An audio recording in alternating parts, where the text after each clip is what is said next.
This old guy DIY video has to do with repairing the shift linkage retainer on a 2003 Mercury 115 horse outboard. So a hot chick that I know recently bought this motor, and I went with her to get the boat, and when she tried to put it in gear, this thing would not find gear. So I was suspecting there was some problem either in the lower unit or with the shift linkage itself. But when I got in here and tore into the motor a little bit, I found out the problem was the retainer that goes across the top here had broken. When she went to shift, it allowed the shift and throttle cable to jump all over, so it didn't positively engage. So just to prove my theory, I put the zip tie and the shim in here. I pushed that up so it was tight and everything was held together down here. I had her shift it, and it shifts like a dream. So now I'm going to put a permanent solution in there. This is what the clip looks like that was broken. You see it's part number 98889.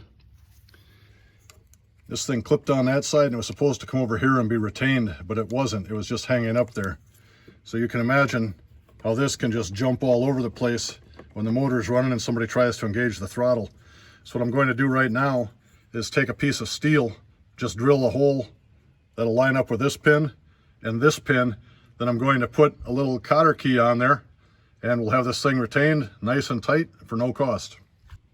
I went out to the barn and found this little steel strap that I had for some other project. So that's going to be my donor. Effectively, I'm going to take this thing, drill 2 holes in it so it'll drop down over these pins. Then I'll put a piece of rubber right in here just to hold that throttle lever down. Then I put the cotter keys on top and it should be happy. As a starting point, I drilled a 3/8 inch hole in one end. We can see that'll fit. So now I just need to measure where the second hole goes and we'll be in business. To establish a location for the second hole, I'm just going to take this little clip. I'll align that. Now I know the second hole has to go down here. So I'll start with that smaller bit, and then I'll go to 3/8. With the 2 holes drilled, this thing falls down like it's supposed to. Now I'll go cut the end off of this little metal bracket and get a couple of pins and a piece of rubber. This is what my test fit looks like. So that should be fine. Now I just need to determine how much rubber to put in there to compress the joint.